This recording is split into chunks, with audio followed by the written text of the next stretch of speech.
विद्वज्जन, आप सभी को हमारा हार्दिक अभिनंदन और प्रणाम। आज के समारोह की जो मुख्य भूमिका में हम लोग यहाँ उपस्थित हैं और आप सब लोगों का अभिनंदन करते हुए गर्व हो रहा है, हर्ष हो रहा है, प्रसन्नता है कि हम लोग जगन स्वरूप बबुआ भैया जी की 75वीं जयंती पर यहाँ विराजमान हैं और उनको याद कर रहे हैं। बबुआ भैया से आप सभी लोग परिचित हैं, उनके क्रियाकलापों से परिचित हैं, परिवार से परिचित हैं, पूर्वजों से परिचित हैं। लेकिन जो बात बबुआ जी में थी, अगर 100 साल को देखें या 100 साल के ऊपर को देखें परिवार का इतिहास, तो बबुआ जी ऐसा व्यक्तित्व, ऐसी सोच, ऐसा हृदय, समाज के प्रति ऐसी जिम्मेदारी, सभी चीजों में अगर देखा जाए तो वो बहुत आगे निकल गए। और यही कारण है कि उनके निधन को 9 वर्ष हो गए हैं, लेकिन हम लोग उनको मन से याद करते हुए उनके कार्यों को लोगों के बीच में चर्चा करते हैं। जगन स्वरूप जी से मेरा व्यक्तिगत जुड़ाव 1980 में हुआ और मेरा ख्याल बहुत से ज़्यादातर लोगों का 80 के बाद जब चुनाव जीते तब हुआ होगा। लेकिन हमारे ऐसे लोगों की हैसियत अगर बंगले को देखें तो मुझे ये कहने में कोई संकोच नहीं है कि बंगले में अगर 1 लाख लोग जुड़े हुए हैं तो मेरा नंबर उसमें 1,01,000 आता है। कि मैं इसलिए कह रहा हूं कि बड़े लोग हैं, बड़े लोगों में बबुआ जी बहुत बड़े थे।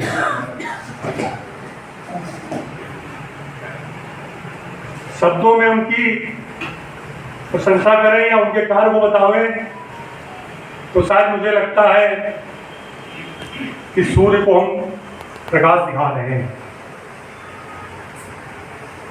ऐसे तमाम लोग हैं, बड़ी संख्या है जिनकी कि बबुआ जी के समीप रहते थे,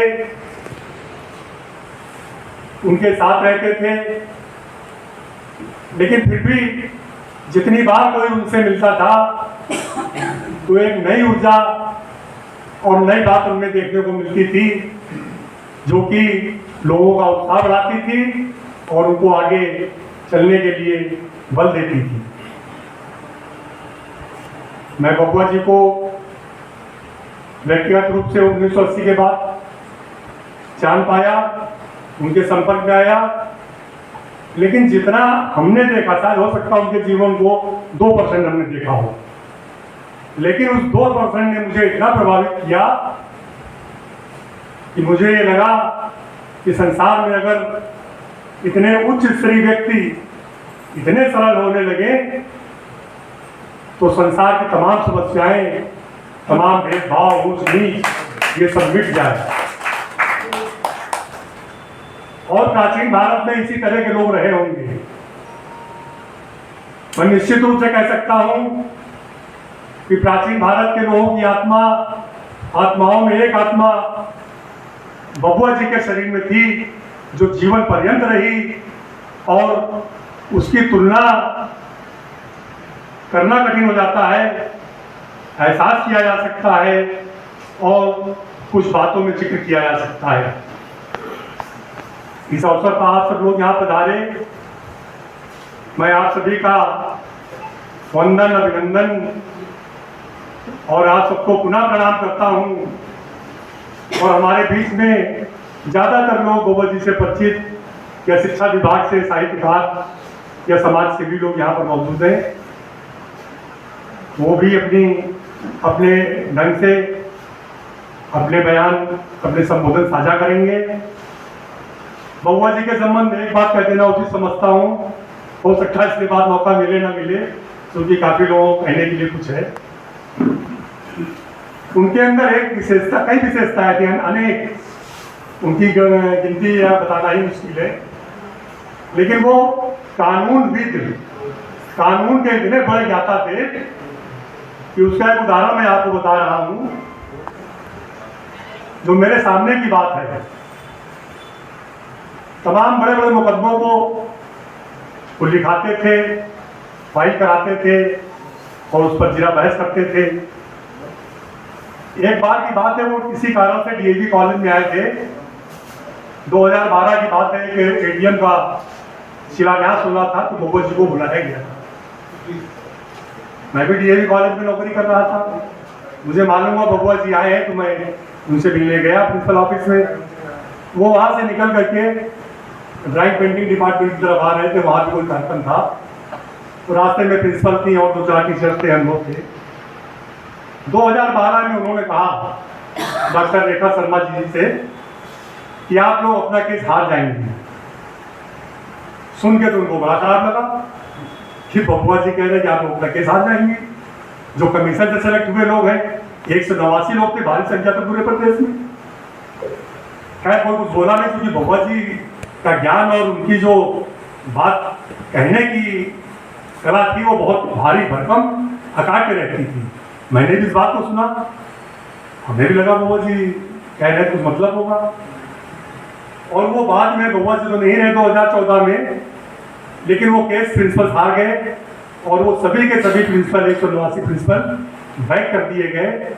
उन्हीं में से एक हमारे बीच में सीडी यादव जी बैठे हुए हैं, जो बद्री विशाल कॉलेज से आए थे और डीएवी कॉलेज में, डीएवी ट्रेनिंग कॉलेज में प्रिंसिपल थे, और आप सहर्ष बैक हो गए। तो इस तरह का ज्ञान उनका। एक बात सुनाई बता रहा हूँ आपको, 72-73 की बात होगी, लोगों से चर्चा हुआ करती थी, बंगले के लोगों के साथ बैठ करके, उनके रिश्तेदारों से। एक बहुत बड़े उद्योगपति कोई थे, क्योंकि चंदू बाबू उस समय जीवित थे, उनके सामने चर्चा हुई है केस की, कोई बड़ा केस था किसी उद्योगपति का, मुझे नाम तो याद नहीं आ रहा, बताया गया था। बबुआ जी उस केस को सुन रहे थे। उस केस को सुनने के बाद काफी सोच विचार में पड़ गए लोग।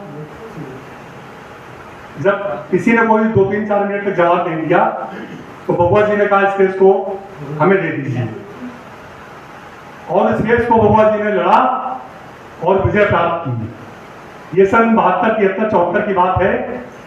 उन उद्योगपतियों ने बबुआ जी को 2 लाख रुपए उस समय उस केस के दिए थे। आप समझ लीजिए कितना बड़ा केस रहा होगा और कितना महत्वपूर्ण बात नहीं।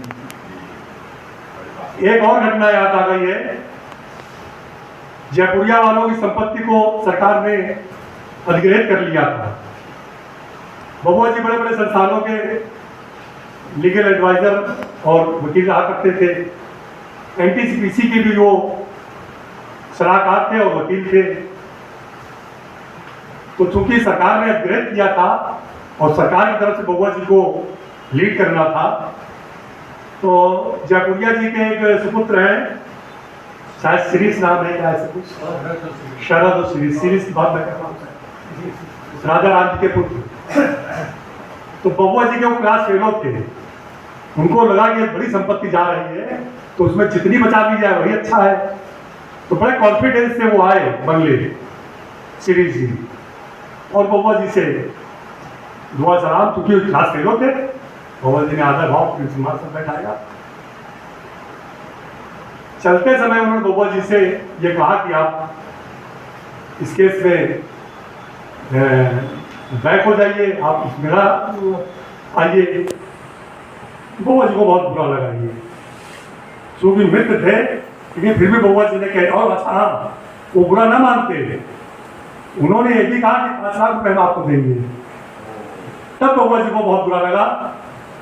उन्होंने कहा आप ऐसा गेट आउट, सीधे बोला, बहुत नाराज होकर के, आप मेरे मित्र हैं इसलिए मैं कुछ कह नहीं रहा हूं।